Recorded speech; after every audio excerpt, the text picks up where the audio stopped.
September 26, 1983. E0:15, Moscow time.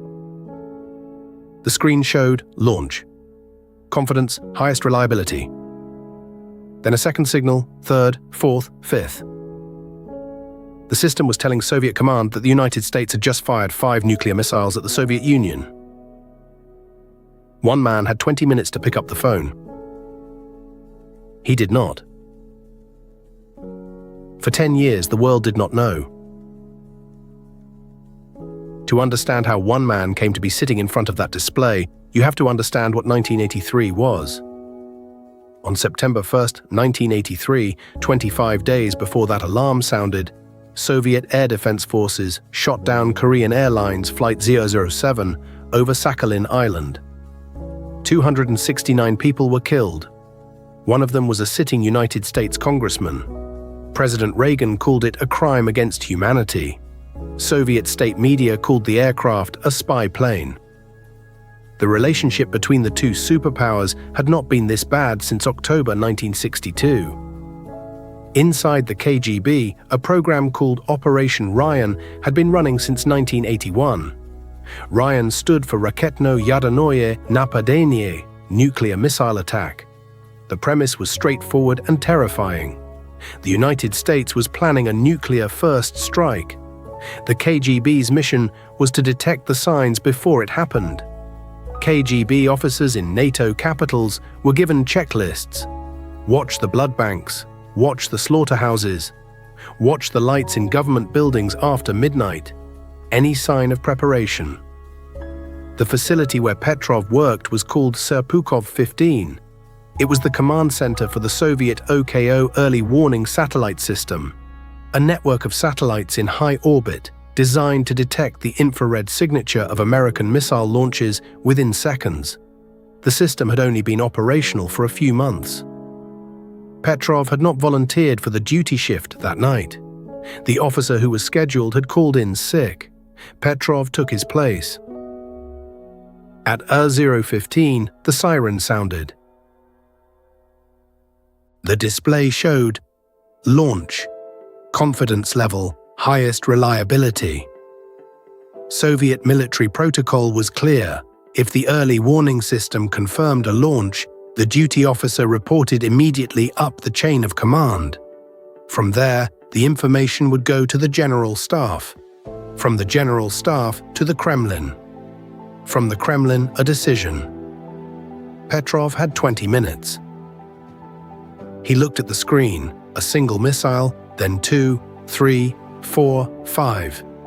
The system was showing 5 American Minuteman ICBMs, launched from a single site in the western United States, heading toward the Soviet Union. And Petrov had a problem with this. In his own words, in an interview he gave in 2013, he described what he was thinking. If the United States was going to start a nuclear war, they would not send 5 missiles. They would send everything. 5 missiles would not destroy the Soviet Union. 5 missiles would guarantee retaliation. No sane military planner would do that. He also knew that the OKO system was new. It had been rushed into service. He had read the technical specifications. He knew it had known failure modes. He looked around the room at his subordinates. They were watching him. Their faces told him they were waiting for him to pick up the phone. He did not pick up the phone. Instead, he called the duty officer at Soviet Air Defense Headquarters and reported system malfunction, possible false alarm, recommend standing down pending investigation. 23 minutes passed.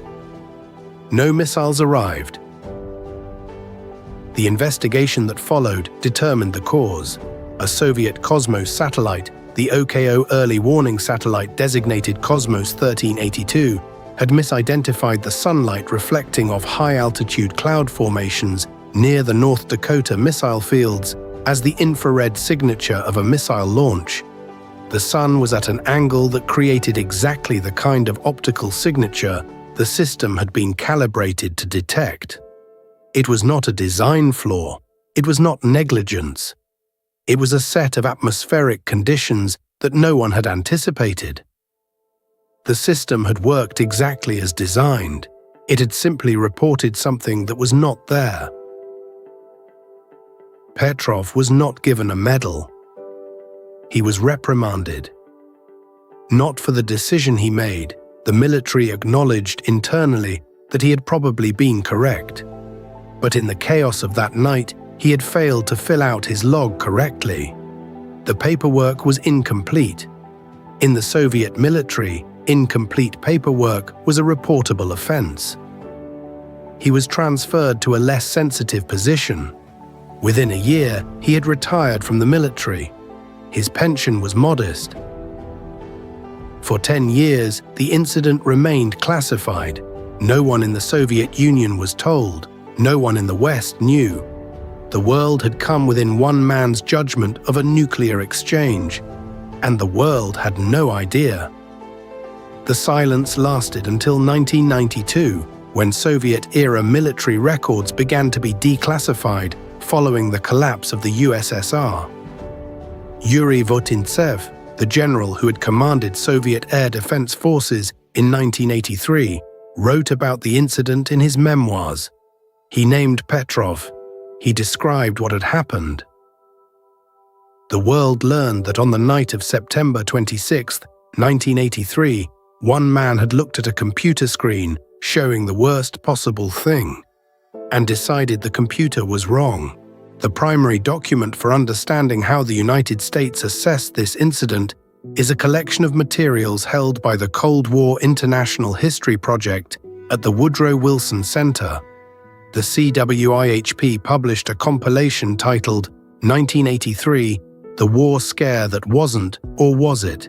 It includes Soviet military assessments, SIGINT summaries, and declassified CIA analyses of the September 1983 period.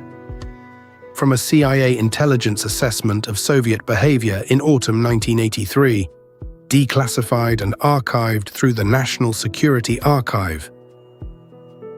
Soviet early warning systems during this period were operating under conditions of heightened alert. The combination of the KAL-007 incident, intensified NATO exercise activity, and the deployment of Pershing II missiles in Western Europe had created a security environment in which Soviet military planners were predisposed to interpret ambiguous signals as threatening. Predisposed to interpret ambiguous signals as threatening. That is the intelligence language for what Petrov faced on the night of September 26th. A system that was looking for an attack, an officer who was trained to expect one, and a screen that said, "It has begun." In 1998, Petrov was invited to New York to the United Nations. An Association of World Citizens, a private organization, gave him an award. They called it the World Citizen Award. The citation read, "For averting a possible nuclear catastrophe." He came. He accepted. He said in his remarks that he was not a hero.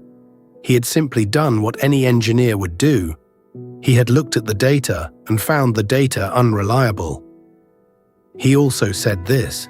He said that if the roles had been reversed, if an American duty officer had been sitting at a console looking at 5 incoming Soviet missiles in September 1983, he did not know what that officer would have done. Petrov lived in a small apartment in Fryazevo, a town outside Moscow. His wife died of cancer in 1997. He lived alone. He gave interviews occasionally. He said he did not understand why the world wanted to celebrate him. He had simply decided a machine was wrong. In 2013, a documentary was made about him. It was called The Man Who Saved the World. It took his case to world attention for the second time.